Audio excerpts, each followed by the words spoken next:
Break out your tinfoil. Break out your tinfoil, ladies and gentlemen. Let's see here. We got a. I don't know, how do you make a tinfoil hat? Because what I'm about to tell you, people are going to call tinfoil. So let's just go ahead and read from what I think most people would agree is overall reputable news source, Reuters. Billionaire Soros weds consultant in third marriage. So George Soros got married, and you're going to see a very, very funny thing. Who officiated the wedding?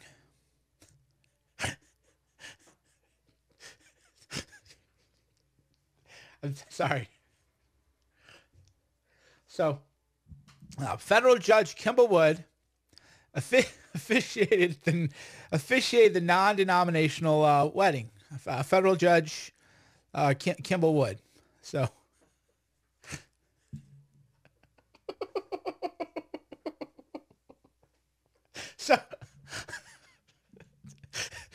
So does the name does the name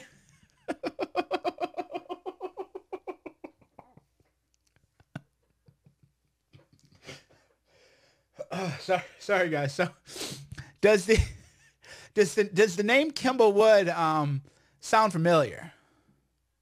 That I guess that would be my question. Does the name Kimball Wood sound familiar? So I think there's a reason for that. So remember that name.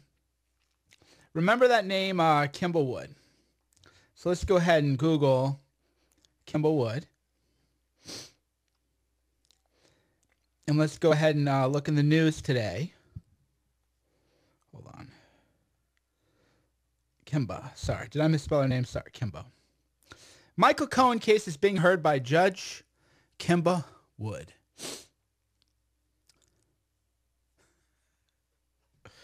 Wow. Yeah, this is just, we're on full on just weird. It's just full on, weird. Just weird world. So Cohen case is heard by Judge Kimba Wood, aka the love judge. I don't know why they call her the love judge. But so the judge who oversaw the case today involving Trump and Cohen and Sean Hannity is Judge Kimba Wood. So let's go back again, because I don't want to spread conspiracy theories. I don't want to spread conspiracy theories. So Reuters, according to Reuters, federal judge Kimba Wood officiated the non-denominational wedding. So federal judge Kimba Wood officiated George Soros' wedding, and federal judge Kimba Wood is overseeing the Trump case. Sorry. So I have a morbid sense of humor for those of you who are new to Cernovich and Mike Cernovich. I laugh at things that you shouldn't laugh at. It's called a gallows sense of humor. So I laugh at things. I'm not laughing at Trump. I laugh at the kind of things that are just, I laugh at absurdity. I laugh at gallows. It's called the gallows humor, people. So Judge Kimba Wood is overseeing the Cohen case, and Judge Kimba Wood officiated the non-denominational wedding in George Soros. So that, my friends, is, you can interpret it different ways. To me, that is the simulation trolling us. To me, that's the troll.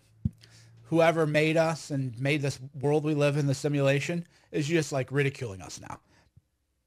I mean, imagine you're watching a movie. I mean, to understand really how absurd this is, imagine you're watching a movie and there's a plot point in the movie where the judge goes, we're going to have George Soros, one of his friends, confidants, oversee probably the most important legal case in Trump's life. It's going to be a Soros person. You'd be like, too obvious, bro. You would get rejected if that were a script. If that were a script or something, people would reject you. They would go, nah, too obvious. Yeah, you can't do that. That's hack. They would call that like Deus Ex Machina, like Ghost in the Machine. In other words, when you hit like a plot point where you're like, oh my God, the character is in a predicament. There's no way I can get him out. Then like God appears and says, oh, hey, I was watching you all along and here's magical powers and you just go away. Right. So that's recognized as kind of a hack literary device because you're supposed to be able to keep people confined to the rules of the world. So if you had said in a fictional story, oh yeah, the most important legal case involving Trump, the president, is going to be overseen by a judge who officiated the wedding of George Soros at a private wedding, people would say, come on, bro. Come on, let's hack. Let's hack writing. You need to be a little bit more creative. You need to not be a hack, right? So here we are. Fiction, real life is now exceeding anything that you could ever read in fiction because real life is unbelievable. What we're reading now is a Soros confidant is overseeing the biggest case of Trump's presidency, maybe his life. That's weird. It doesn't, but it is true.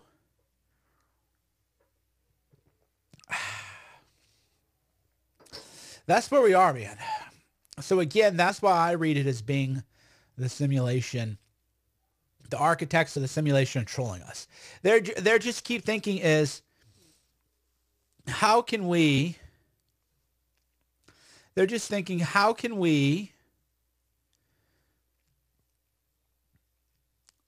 make it more obvious that this is some kind of weird video game or weird virtual reality we're in? Let's just make it more obvious. Oh yeah, we'll have a Soros person overseeing it. Huh. So there you go. That's really all I had to say. I just mine is kind of blown right now. It's a little, yeah, I mean, if you're the judge, a lot of people are going, oh, the judge doesn't have to recuse herself in every case. Okay, this is a big case. This isn't like an ordinary trial. And how did it get assigned to her? Right? This is real weird. Again, that's why I don't do marijuana. That's why I don't smoke the drugs. Because if I were high right now, I'd be going, what? Whoa, what? You mean George Soros' good friend who officiated his wedding is on the Trump case? What? No way. You wouldn't be able to believe it, right? If you were on the wacky tobacco, you wouldn't be able to believe what's happening. You would feel like blown, your mind would just be too blown. But that's where we are. And it really shows how people go, oh, Soros, conspiracy theory. The guy's got his hand in everything. He's like the Don Corleone of American history. They saint him and exalt him, but he really has people like so many nickels and dimes. But this is all, very, very weird. But yeah, people are saying like, yeah, I'm reading your comments and everybody's kind of saying the same thing, which is, this is like weird. Yeah, everybody reading their comments kind of like, this doesn't make any sense. I know it doesn't make any sense. So again, I'll show you one more time. And this is not just on Reuters. I mean, you can go on page 6. So let's go. There's multiple. This isn't me. This isn't the Mike Cernovich blog telling you about the Soros wedding. This is what people would consider mainstream news because at the time they would just flaunt it. Who cares? Kimball a federal judge, will perform the non-denominational ceremony, which will be attended by the members of the couple's families, including his 5 children.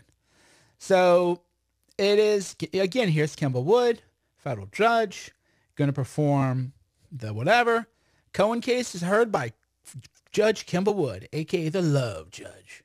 So it's all right. You don't have to like make it up. You don't have to take my word for it. It's just right there.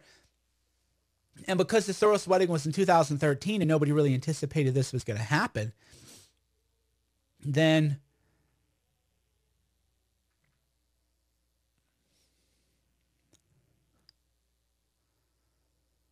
they just flaunted it because who knew? And then when you bring it up, now people go, oh, it's a conspiracy theory. Right? That's what they're going to say now. They're going to say, oh, this is a conspiracy theory. No, it's literally not a conspiracy theory. It's literally true. The federal judge presiding over the biggest case of Trump's presidency is George Soros' inner circle. This is not a conspiracy theory. The federal judge overseeing the biggest case of Trump's presidency is a member of Soros' inner circle and officiated a wedding which was closed to all but family. So again, you don't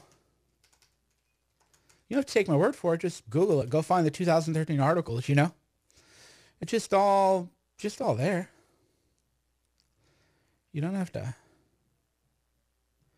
take my word for it, people.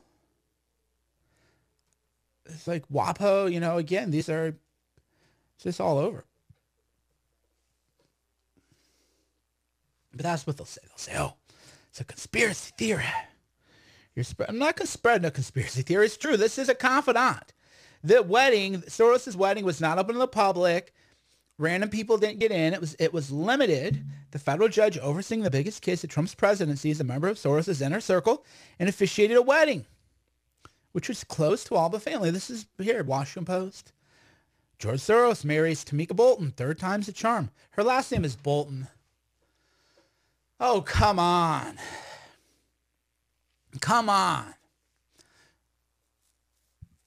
John Bolton, Ambassador Bolton, all these weird synchronicities, coincidences, right? So Soros is married to a Bolton. Bolton, his wife's name becomes relevant because Kimball Wood, a member of his inner circle, is overseeing the biggest case of Trump's presidency. And Ambassador John Bolton just got hired recently. I know. I'm reading too much into it. I'm reading too much into it, So I disavow. Judge Kimball Wood officiated at the small wedding. So it was a family-only wedding. So Judge Kimball Wood is so tight with Soros that she officiated a wedding that only his family members attended. That's tight. Those are bros. Well, she's a woman, so I don't know what you call. So that's like tight. It's not like, Bill Clinton officiated Anthony Weiner's wedding, Uma, but that was a bigger wedding. So this is weird, man. So that's all I gotta say about that. This is quite weird. I'm not saying Judge Kimball Wood did anything wrong. I'm just saying that under the rules, you want to avoid the appearance of impropriety, right? You want to avoid the appearance of impropriety. This appears to the average reasonable member of the public a little weird, right? I think most members of the public are going to say, I think she should have recused herself. Now, as a lawyer, you could make all kinds of legal arguments why she didn't have to. And in fact, legally, you could make compelling arguments saying she doesn't have to. So I'm not getting into the whole legal analysis. I'm just getting into how does this look to members of the public? How does this look to just the average observer? Like, wait a minute, a member of Soros' inner circle is overseeing and presiding over a judge involving Sean Hannity. Oh, on the same day that Media Matters launches an investigation against Sean Hannity. So so on the same day that Media Matters, what a coincidence. On the same day that Soros funded Media Matters, announces a boycott. The judge who performed Soros' wedding names Sean Hannity as a Michael Cohen client. Total coincidence.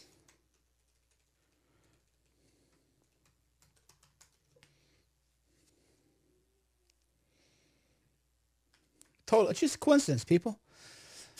I mean, you know, it's total coincidence. Total coincidence. You know, just same day, you know, just coincidence, people. Quit reading too much into it. Wow, what a world, man. I mean, it just really is a bizarre world, right? Same day. By the way, if you're on YouTube, hit the like and subscribe button. If you're on Facebook, hit the like and share button. Give me them emojis. How do you feel right now, Facebook? Thumbs up, gasp, angry, hearts for me. I don't know. Just express your emoji love on Facebook here. And if you're on YouTube, hit the old like and subscribe button. YouTube removed the unjust copyright strike, not copyright, what do you call it? Community guideline strike that I got. Thank you for them for flagging me a second time and being wrong both times. That's nice. That's not rigged. That my channel gets struck on BS, nonsense, and you know, then I can't stream for a week, and then I lose subscribers, and oh, sorry, we reversed it. That's why I don't even post videos anymore. I just delete them after a day, because they'll make something up to flag it. Doesn't matter. Sorry, I got to do more on BitChute anyway. We all know. Handwriting's on the wall. Handwriting is on the wall. So yeah, hit the like and subscribe button and the sharing on YouTube. Keep going. All right, I'll keep going. If you guys wanna hang out, I'll hang out. I need some Gorilla Mind though. I only have Rush right here. Rush has the caffeine. I don't want any caffeine. I could use 3 more of the smooth. I have Gorilla Mind. If you go to Gorilla Mind. By the way, somebody said I had a typo. Where's the typo at? G-O-R. Oh, I'm missing an L. Shauna. All right, this is missing an L. GORILLAMIND.com. Gorilla. The heck? Okay, yeah, somebody pointed to me. They go, hey, you're missing an L on your sign. That's embarrassing. All right. I'm going to move that for now. Until I find the second L. Thank you, sir, for telling me that, yeah, he was weird. He goes, well, you're missing an L, Gorilla Mind. And I want you to the wrong website. It's 2 L's. GORILLAMIND.com. Hold on, we lost our connection. Crazy days we're in, people. Crazy days. So I want to take 3 smooth. This is Rush. I don't want any caffeine after 3 p.m. This, which you saw me drinking earlier, was a decaf espresso. I drink Nespresso, though, so I'm probably getting aluminum. So I shouldn't. Those pods, you heat them. I don't care what you tell. I don't care what people say. If you're heating up aluminum, as I am before I drink this, there's got to be some kind of seepage. I need to figure something out. But the Nespresso is so good. It's convenient. But it can't be good for you. Heating up those pods, I'm sure they would say it's completely safe and blah, blah, blah, you know. So I'm not libeling Nespresso Corporation. You know, they'll flag me. Cernovich is spreading misinfo. I'm not spreading misinfo. I'm just saying, to me, I don't really see how it works. It doesn't make any sense to me. But, you know, who knows? Somebody says boring. Well, great, you're blocked. I always block the complainers. We have lulls in our conversations. Sometimes, you know, we go for a long time, and other times we meander. And other times, you know, you never know what you're going to get in a Cernovich video. Could be anything. So I don't want to take Rush. I want 3 smooth. But my smooth is downstairs, and I don't want to leave you. What am I going to do for the rest of the day? I'm going to get a workout in. And, yeah, so what do I do the rest of the day? It's 4 o'clock. I'll probably go take my dog and my daughter for a hike. Watch the sunset together. Maybe I'll get Shauna to come with us. And then I will go lift weights tonight. Hit the old gym. Gotta stay strong, people. There's no excuse. No excuse. But yeah, I really am fascinated by the timing. How I find it fascinating that Media Matters launches a boycott. And by the way, the boycott was announced this morning, by the way, right? So Hogg said, so this is, by the way, the timing is no coincidence. So what is his name? Hogg. So Hogg announced, so he tipped the hand is the problem. You know, because he's a teenager. That's what teenagers do. So the teenager, where did it go? He didn't. Let me find it. Oh. So the teenager, you know, it's a problem. Kids are impulsive. The teenager goes, going to announce another boycott this week. Stay tuned. So Hogg announces that he's going to have a boycott. It's the Media Matters one, right? So Hogg goes, oh, we're going to have a boycott this morning before the Cohen hearing. And then Hannity gets doxxed. And then, oh, Media Matters, this campaign launches. What a quinky-dink. Hard to believe. Can't believe it. Can't believe it. So, they, you know, that was off a little bit, right? So they announced, oh, boycott this week early in the morning. Right? Oh, we're going to have a boycott this morning. So the timing is key because the media will try to rewrite this. They're going to lie about me and everything. Hogg announced the boycott this morning before the Cohen hearing. The judge who officiated Soros' wedding doxed or made Cohen dox Sean Hannity, and then Media Matters, boom, launches their boycott. Oh, yeah, I mean, what kind of conspiracy theorist would find that timing odd? What kind of conspiracy theorist would find it odd that a Soros confidant, a member of Soros' inner circle, just happened to oversee the case and in the afternoon said you have to dox Sean Hannity? Oh, Media Matters, what a coincidence. We're boycotting Hannity this week.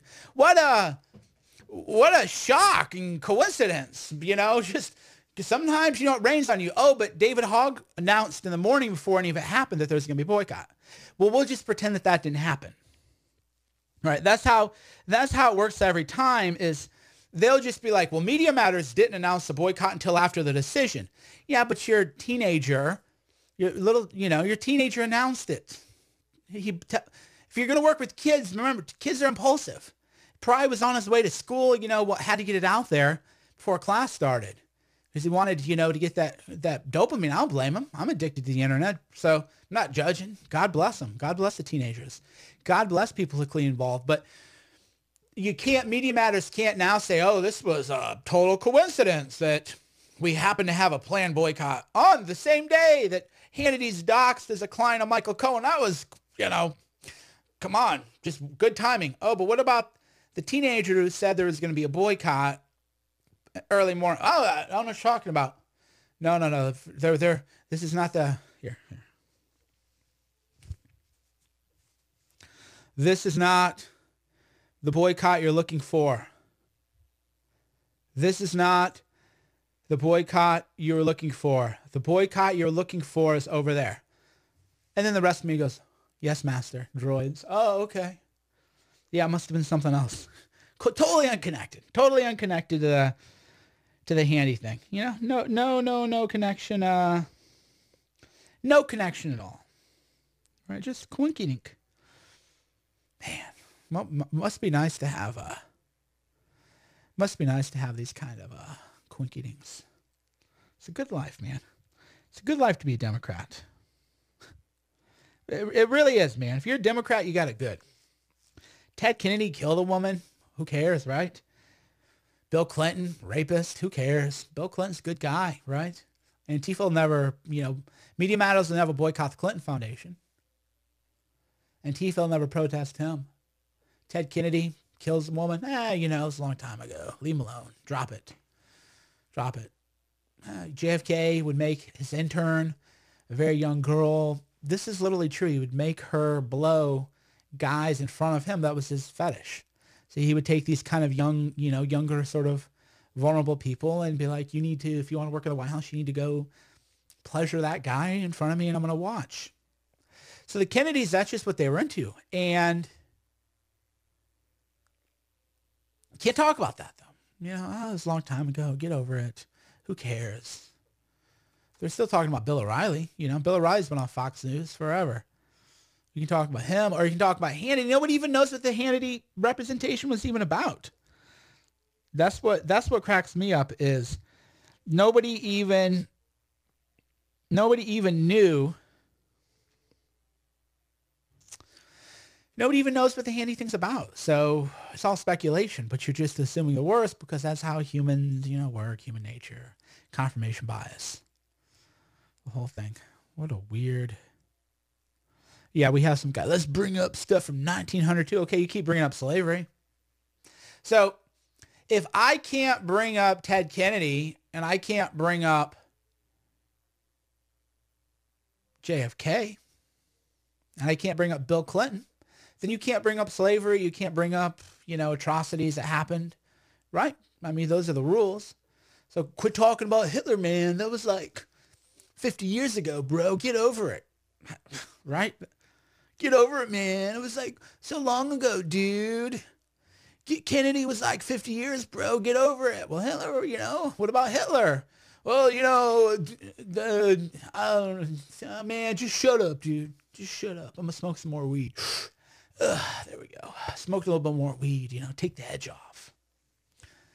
So yeah, all the weed heads in here, saying, oh, man, it was a long time ago, dude. A lot of things were a long time ago. Slavery's 150 years ago, maybe longer. 170, who knows? But you still talk about slavery. Well, the remnants of slavery. Okay, well, the remnants of Ted Kennedy and the Kennedy family influence is still there. Bill Clinton and the Clinton Foundation, the remnants of the Clinton Foundation are still there. Davos, right? The Clintons still have real power, man. The Clintons still got real power. So you can't say, we can't bring up Bill Clinton, the rape stuff.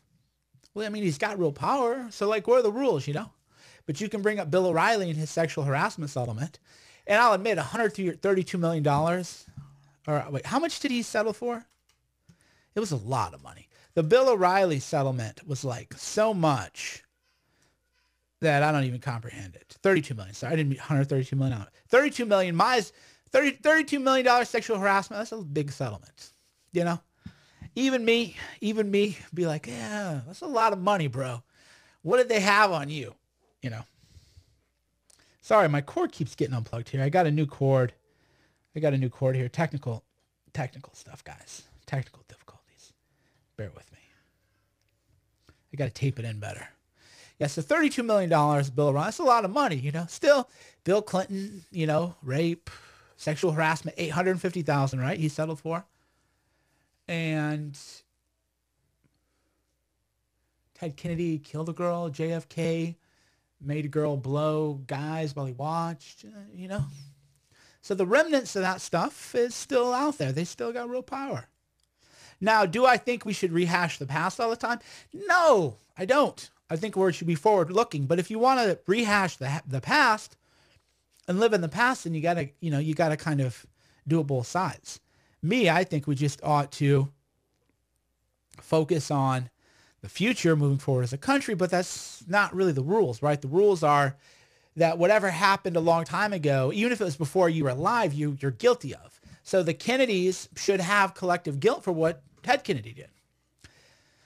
Because if I got to have white guilt for what Southerners did, even though my own parents or grandparents, great-grandparents didn't come up to like 1910, right? So if I have to have white guilt because my Slavic, and people who don't like me also say Jewish, but my philosophy on that is, if you're going to hate me because you think I'm Jewish, then just assume I am. Don't talk about my religion. Don't talk about my ethnicity. But if that's going to make you hate me, then fine. Think what you want. So my same thing. If you hate Muslims, I'll be Muslim. It's like an I am Spartacus thing, If you're going to hate me just because, Cernovich is Muslim, then good, man. I don't need that in my life. So if I'm guilty for what people did before my great-grandparents even came into America did, then the Kennedys are guilty for what Ted Kennedy did and JFK did, right? You can't have it both ways. You can't say, well, the collective guilt, you should be guilty for what people did, you know, even before your family ever emigrated to America. Oh, but don't bring out the Kennedys. You know, how dare you? How dare you besmirch? How dare you besmirch them? Oh, and by the way, we're going to run a Kennedy to give the State of the Union address. Oh, and by the way, this Kennedy wants marijuana to be criminalized. Wait, what? What?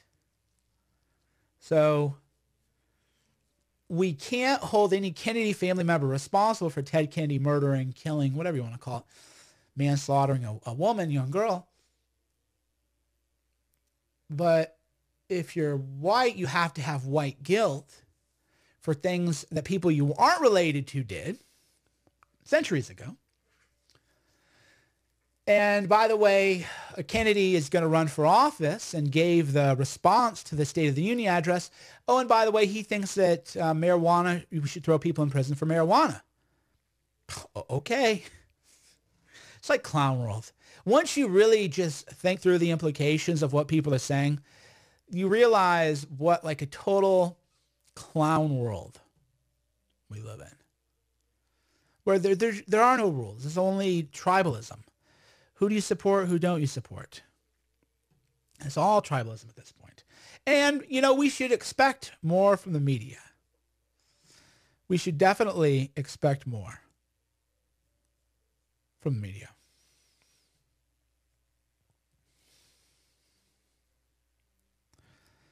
Right? We should definitely expect more. I'm tribalistic. Well, I'm trying to be better, actually. I'm trying to bring people together. That's why the really deep state's really gone after me hard lately. It's the reason they killed Martin Luther King. He wanted to bring people together. Did you understand? It's the reason they killed Bobby Kennedy. It's the reason they killed JFK. It's the reason they killed Malcolm X. Because Malcolm X was trying to bring people together finally. So that's when they get you. If you want to be, you know, kind of just a ranting guy like I used to be, then they'll let you stay around because they want division in the country, they being deep state. They want division in the country. So now that I'm trying to unite people and find common cause with people, now they're going after me in ways that it's kind of like when you try to be a Christian, that's when Satan goes after you the hardest. If you're sinning, if you're a druggie and you're a sinner, you know, the devil doesn't want to tempt you because you're already going to hell.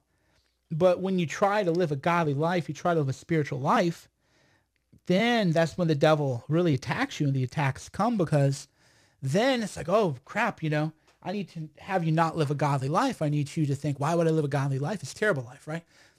So that's what's happening to me now that I'm trying to bring people together through unity and shared values and a shared conception of what it means to be America. The deep state, which is fundamentally animated by demonic forces, they're going after me extra hard now because like, oh man, you know, we want you out there dividing people. And now you're trying to bring people together. Oh gosh, we gotta take you out now. We gotta do something about you. So that's why I've never been in more danger than I am now, because I'm just trying to bring all of America together against the corruption that everybody deals with. The poor, the black, the Muslim, the Christian, the Jew, everybody deals with this corruption. If you don't have money, look at Roboshkin. Right? The guy went to prison for how long? He wasn't doing anything different than other people had done. Right? But he's Orthodox Jew. They go after Orthodox guys hard, by the way. Why do you think Orthodox Jews tend to be conservative? Because Orthodox Jews are hated by the government and by the deep state. They attacked Orthodox Jews harder than almost any group. They attack blacks the hardest. Especially, you know, so Starbucks arrest, you know, I'll never defend that. I've been to Philadelphia Starbucks. White guy all the time, never been hassled, never been, you know, so two black guys get arrested in a Philly Starbucks. I don't want to see any of my people defending that. I don't want anybody defending it. If you read Cernovich, I want you to be like, well, that's kind of screwed up. Maybe we don't know everything, but, you know, I've been to a Starbucks, I'm white, Never been hassled, been there on my laptop for hours. Nobody asked me how long I've been there, asked for the restroom code. Never had a problem. Certainly police have never been called at me at a Starbucks, but two black guys, it's just randomly, police get called. I mean, everybody ought to think, well, there's maybe a problem with that. Just like everybody ought to think maybe a George Soros confidant shouldn't be overseeing the biggest case of Trump's presidency, right? You just, the optics of it. And by the way, the law does have, it's called the appearance of impropriety. It isn't just actual corruption. I don't think Campbell Wood is corrupt. I'm not saying that at all. But you have to, as an officer of the court, realize, well, how is this going to look? Could this give the appearance of impropriety? Yeah, like times 10. In fact, I need to retweet the guy. I actually saw it in my timeline. Some guy goes, Campbell Wood, the judge in the Michael Cohen case, officiated the Soros wedding. And I was like, oh God, this can't be true. I was literally, before I was doing this Periscope, I was just scrolling Twitter like the internet addict that I am. And I saw that tweeted from like an anonymous profile. I was like, oh, get that. GTFO, get that. F-U cracking knuckles out of here. No way that's possible. And then I Googled it, and sure enough, all these articles from 2013, Reuters, Daily Mail, Page 6, Washington Post, they all came. I was like, okay. So I feel bad. I need to find the account who did that so I can give him a retweet. So that was to me such an absurd statement that I didn't believe it. So literally when I read that Campbell Wood had officiated Soros's wedding, and Campbell Wood was also the judge in the Michael Cohen case who doxed Sean Hannity, when I read that, I honestly did not believe it. Right? I just was like, oh God, this is like the latest troll, right? Can't believe it. So I didn't believe it because in my mind, that is so obviously bad optics. That is so obviously the appearance of impropriety that I just simply could not believe it. So then I Googled it and did the research, and I found the articles from 2013. So that's what I mean by the appearance of impropriety.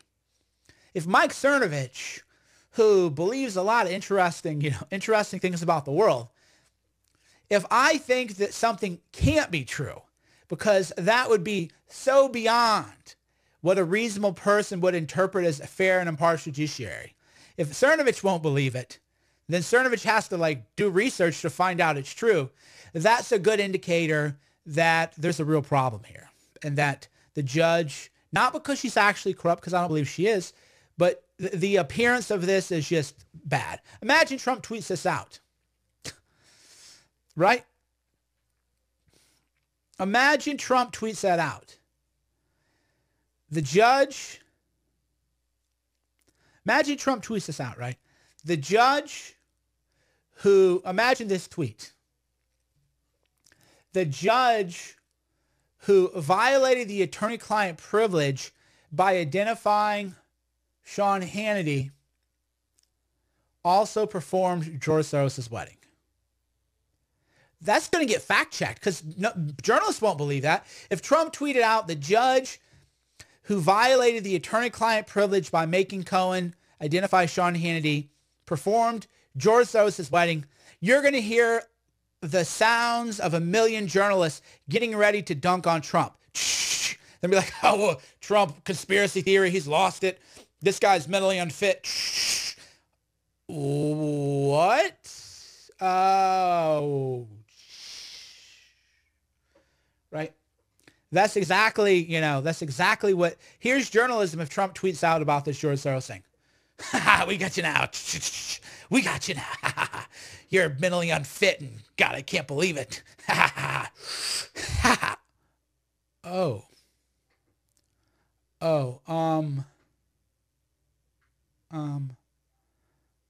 How do we spin this? What should we say?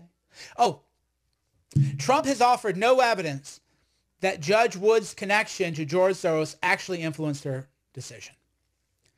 Right? So they'll go from, we got you good, to, we need to spin it. What's the narrative? Okay. There's no evidence that the relationship she had with Soros actually influence her decision. They file that copy. I feel good about myself. And then 75% of the American people are like, what? What? No way, bro. You can't do this.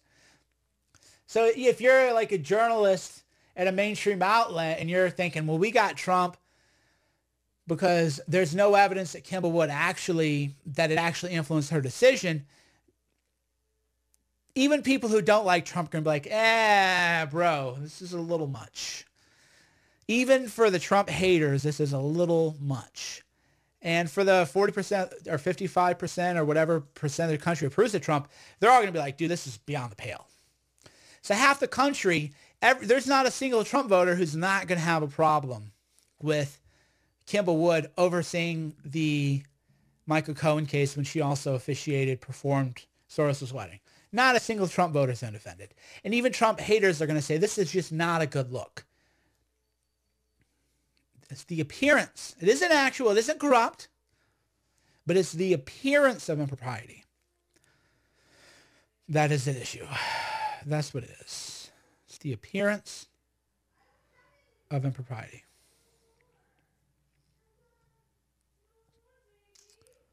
What else you guys want to talk about? Yeah, the FBI and the DOJ have a lot of problems. By the way, does anybody find it weird, calm before the storm, and then Stormy Daniels came in? So once you're tuned into the universe, a lot of things. So Trump says this is the calm before the storm. And then Stormy Daniels comes in. It's a little weird, isn't it? So yeah, there's just a lot of weird things going on. Calm before the storm, Stormy Daniels. Could be nothing, could be something, but I like to just, I think what sets me apart from most people, especially political commentators, is I'm not afraid of going there. Right? I'm not afraid of going there. What are people going to do? Oh, people are going to make fun of me. They can attack me. They're going to lie about me. They're going to fabricate and edit things about me that aren't true. Are they going to clip things out of context? Are they going to attack my family? I mean, they've done it all, right? It's been like on an industrial scale. The threats my beautiful wife has received. They even edited a video where they said she was trying to get people. She was making death. Shauna. There's literally a video going around where it says Shauna is trying to get people to kill for her. Shauna, right? So, what are they going to do? They've attacked me, attacked my reputation, lied about me, fabricated things, threatened my family. So I'm not afraid to go deviate from what a normal conversation is. I'm not afraid to. What are they going to do? Oh no, they're going to make fun of me again. Whoa, how will I ever survive, right? What my family has been through for this country, people have died, PTSD. I know veterans and stuff, so I'm not martyring myself. This is not a pity party. I'm just saying that gives me the freedom to have conversations and to go places that other people can or won't go because they haven't been destroyed. I've been destroyed. But like a phoenix, I arose from the ashes, right? And then my own people, when I talk about the phoenix, go, oh, you a cult? Cultist, right? Because phoenix, a metaphor. See, I've already been murdered many times. And then from the ashes, I rise up again and I rise stronger and they're murdering me again. I can feel it, the negative energy. They're working to murder me again. And I know that I'm going to die again, but I also know that then I'll have the ashes. Like the phoenix, I'll rise up. And that gives me hope. You never want to lose hope in life, even if it's delusional hope. There is nothing more important than hope because hope gets you up in the morning. Hope is, in a way, and I don't mean this in a bad way, but hope in a way, and again, I don't mean this in a bad way, is hope is like a drug. Because if you feel like your life is going nowhere and everything is over, then you're going to live as if your life is going nowhere and as you have no point. And then hope is like a shot in the arm and you feel like whatever I'm going through is worth it. It'll be worth it in the end. Whatever I'm dealing with, the attacks, the viciousness, the lies, the trauma, the suffering, it'll be worth it because I'll come out of it stronger, better, more spiritually balanced, a more complex, interesting human being, a better father, a better leader, a better husband. So that's hope. That's life with hope. Life without hope is, well, nothing matters. This is all for nothing. It's pointless. Existential angst. What does matter? We're all going to die anyway. It's like Comey. Comey's just an emo. I can't say this word anymore. They'll strike it. But he begins with a C. And ends with a K. I see you cracking knuckles. So Comey is an emo. I see you cracking knuckles. Oh, well, the president was mean to me, and Obama, Clinton. What is he going to talk about leadership? He's just some emo. He doesn't have a positive aspirational message because he doesn't have hope. It's just some emo dope. Oh, what's it all matter, man? You know, what's it all matter? Well, you have to convince yourself that whatever you're going through matters. You have to convince yourself that it means something. Because you can find, and if you convince yourself it's true, your human psychology is not like the laws of gravity. The laws of gravity are if I, drop this, it's going to break. So I don't go around, well, I'm going to magically suspend this espresso cup.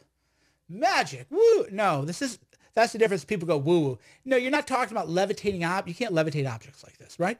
But you can levitate objects in your mind. You can levitate thought. You can levitate emotions. And if you're able to convince yourself to be happy, or to convince yourself to be optimistic, or to convince yourself to have hope, you know what happens? You have it. Right? To me, that seems so obvious, but there's so many haters and negative people because I'm so famous and popular. And I just want these people to leave. People go, oh, you lost 10,000 Twitter followers. I want to lose 100,000. I'd rather only have, 10,000 followers who are like on the wavelength, man.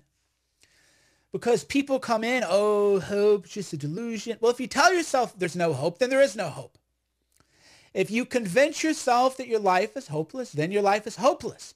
If you convince yourself your life is hopeful, then your life is hopeful. See, you've changed it because you've changed your inner mindset. You've changed your mental state. Do you understand? It's different than saying, oh, I'm going to levitate objects or something like that. It's the physical realm. I'm talking about the spiritual realm, the metaphysical realm, the psychological realm, where if you can convince yourself to feel good, you feel good. If you can convince yourself to feel like garbage and that you don't matter, and then you'll live as if you don't matter, and then you'll find yourself in squalor, in an emotional cesspool. And you'll be negative to friends and family, and you'll be negative to your job, and then that'll reinforce it, and people will go, wow, you're a loser, get out of here. And then you go, see, I always said I was a loser, and everybody told me I was, see? Proved it. Self-fulfilling prophecy. But if you live life, and my life is not easy. I don't know people, somebody goes, what are you rambling about? Well, you're blocked.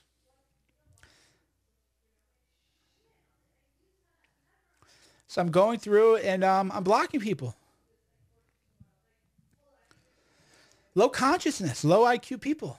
And if you convince yourself that your life has meaning, that your suffering matters, then you believe it and then you live as if it's true, and then suddenly you find out, wow, my life is improving. That's all it is. That's all mindset is. That's what mindset is convincing yourself. That's what people go, oh, Cernovich, how are you able to do so much with politics and media? Because convincing yourself is harder than convincing others. If you can sell yourself on the belief that this shit life has any kind of meaning, you can sell anything. If you can convince yourself that this life where people are suffering matters, and that you're working towards something better, that's the hardest fact or the hardest argument to ever make. If you can convince yourself, what an amazing time to be alive, then convincing other people to vote for Trump or that's easy. People go, how'd you convince so many people to vote? It's like, it's easy. Easy to do. Believing in yourself is hard. Right? Believing in yourself is hard. Believing in yourself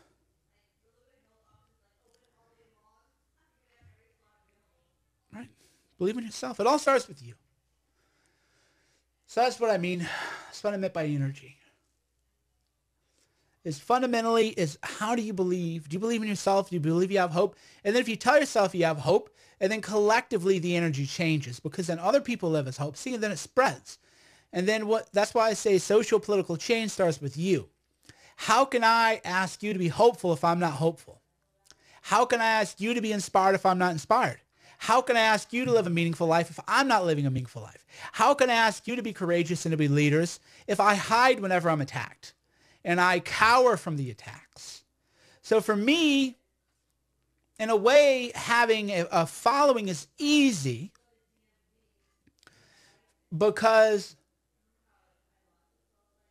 I know that I have to set the example because a leader can never ask people to do what they won't do. So when the hits come, that's when by now you've noticed a pattern. That when I'm under attack, I do more videos than when I'm not under attack. And people go, well, that's weird. Why is that?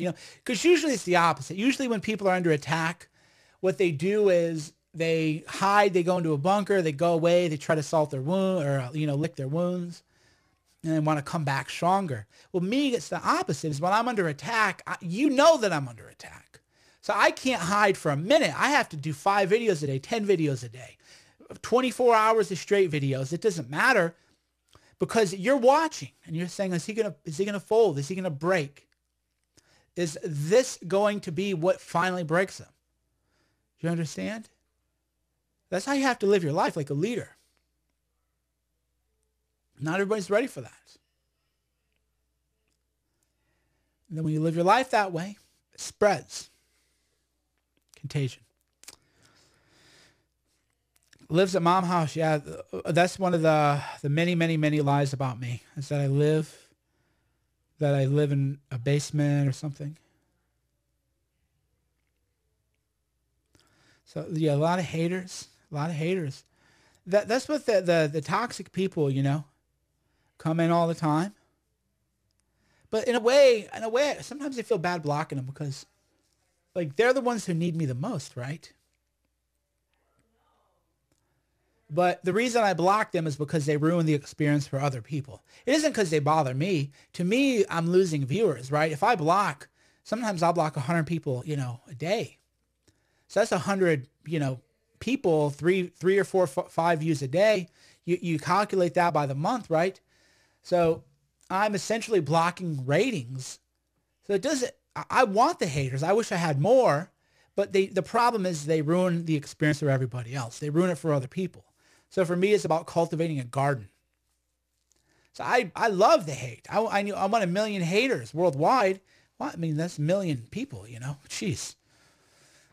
But they ruin it for other people, and that's when it becomes a problem. Otherwise, I wouldn't block them.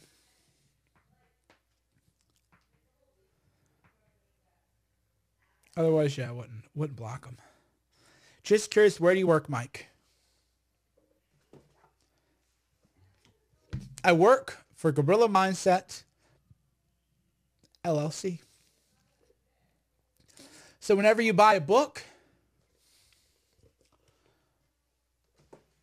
or you buy an incredible product like Gorilla Mind, which is fantastic, that I take to have the most focused workouts of my life and the most productive work days of my life and just work long 15, 16-hour days every day while being a husband and a father and relatively physically fit and having a dog and, just really grinding. Gorilla Mind. So I have companies. Gorilla Mind, GORILLAMIND.com. If you ever wonder, how do you accomplish so much? Gorilla Mind, that's 2 L's. GORILLAMIND.com. GorillaMind.com. That's how. So that's my job. Go read Gorilla Mindset. Over 1,000 reviews on Amazon. Go to GorillaMind.com.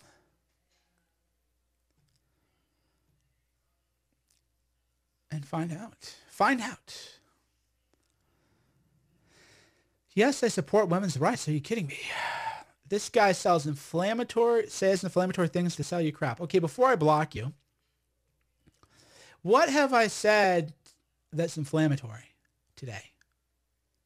I don't say inflammatory things. I used to. I used to be an expert satirist. I used to be able to say things that would trigger the entire world, but then I realized that that guy had to die. That person had to die. That person existed as a countervailing force to the demonic left. I had to become a right-wing social justice warrior to act as a countervailing force to the radical, violent, feral far left.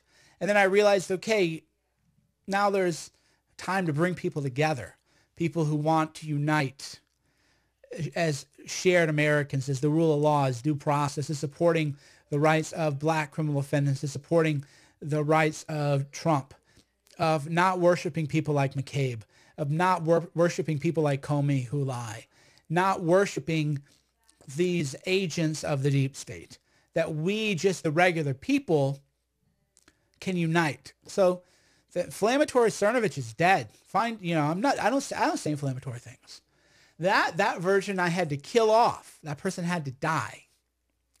And then I had to reborn, right? Like the phoenix out of the ashes, as somebody who's looking, how can I spread unity? How can I bring people together? How can I elevate the conversation, elevate my own sort of art, elevate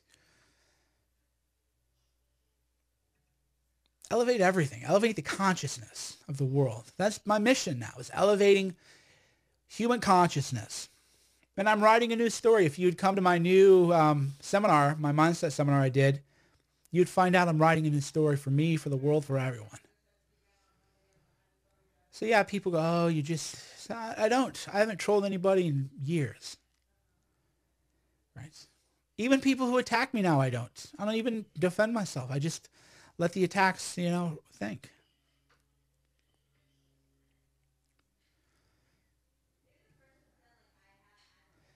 And that's what we all have to do. We all have to just rise above the division, rise above the toxic world that we live in. Make it into a better world. It's an infomercial. What's the infomercial, friend? So, again, I blocked more people than most will ever have read them. I've blocked more people in the past month than 99% of writers will ever have. Why? Because I don't want toxic people. I don't want negative people. I don't want people who don't want to improve. It's a book, $9.90. I love the infomercial. You can buy, well, the hardcover is more, but you can buy the Kindles like $9 or something. You can buy the paperback $11.99 or something like that. So yeah, great infomercial. Go buy a book for $10. Yeah, big whoop. And by the way, look at the bookshelf. Those are all books that I bought, and that's why I love when people go, oh, you're just shill books. You mean all these books here that I've read and more that I'm reading all over the floor? My whole room is filled with books? Oh yeah, I'm such a shill. You mean when I recommend 0 to 1 or Persuasion or Travels in Alaska or Man's Search for Meaning or The Gulag Archipelago. I even have Trump hater books. The Truth About Trump. This is not a good book, by the way. It's just not well written. It's not persuasive. Just a garbage book. But, I still read it. So yeah, I'm such a shill that I buy books. I need to read them actually now. These I've read, but I got a pile of them I haven't read. Why? Because I spend so much time on the internet. So I love it. People go, oh, shilling books. And I'm a reader and I'm a writer. And if you don't read books and you don't write, then I'm sorry for you. Because you'll never live that fulfilled life. Someone says, like a drunken gorilla phoenix, elevating human consciousness, but I haven't had any alcohol. Right? But what I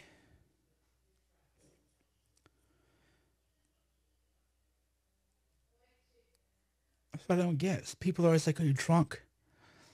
Today, I had chicken curry, like 3 espresso, a couple decaf espressos, 3 capsules of Gorilla Mind, I didn't even have wine last night. Last night I didn't even drink wine. So yeah, so last night people, when I was tweeting, they go, oh, you're drunk.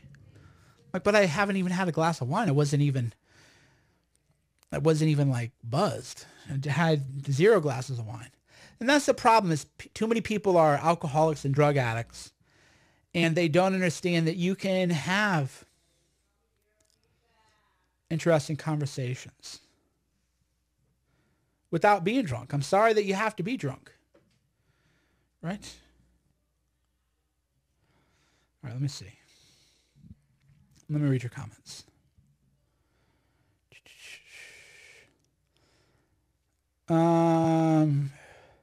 Is there a video where you talk about your ayahuasca experience? No, but I think I will. That's a great idea. Maybe I should just do a video of what it was like when I took ayahuasca. That's a good video idea. Because I'm trying to, even when I talk about politics, I'm trying to loop it into mindset. I'm trying to loop it into higher consciousness. I'm trying to, take it in another direction, another level, to not just be another kind of boring political guy. Why address the haters? Because I want to raise them up too. I have private members only conversations where there are no haters allowed. You have to pay, everybody pays. So if you ever want to have a hater-free environment, just come to a seminar. I screen everybody who comes in, they're invitation only. And we have a conference call every week. Again, so there are ways to ask me anything in a private environment. And then, this is more, What about your pitch for that bottle of supplements? What's the pitch, bro? It's my company. GorillaMind.com. It's literally my company.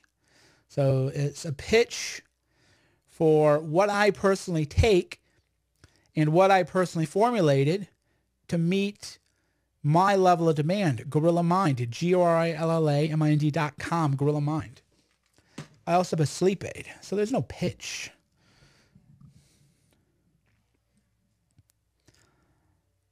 What novel am I reading now? Diamond Age by Neil Stephenson. And I'm still reading Cryptonomicon. I haven't finished Cryptonomicon. I've been reading that for like 6 months. So I'm reading Cryptonomicon, The Diamond Age, and then I have Quicksilver Locked and Loaded.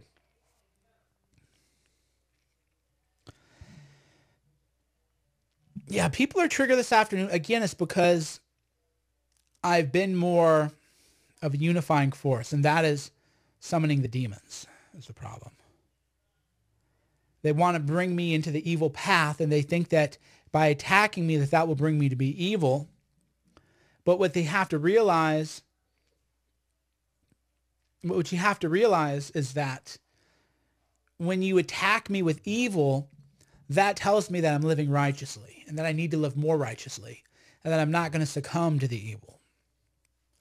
That's why there's so much hate. They want to draw me into their demonic, evil, pessimistic. It's a cult. It's an occult state of mind. Sex cult. That's what they're trying to do. Magnesium is amazing for sleep. There's magnesium in my sleep aid. Not a lot, but enough.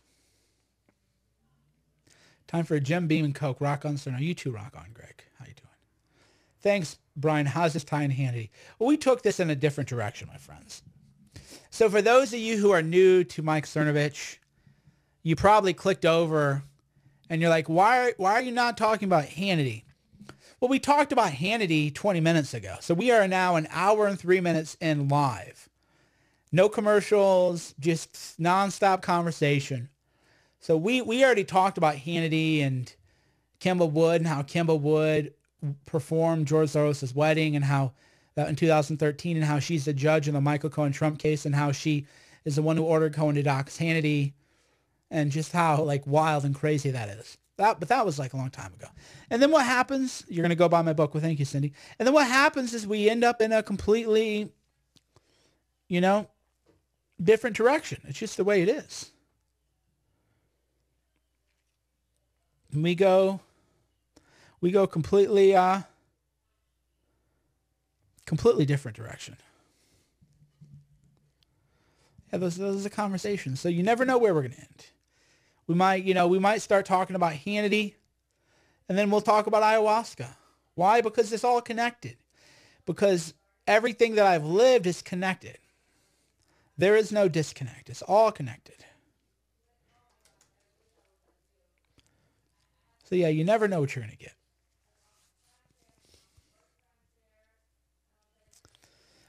But it's been over an hour, so it was a good stream. We'll do some more.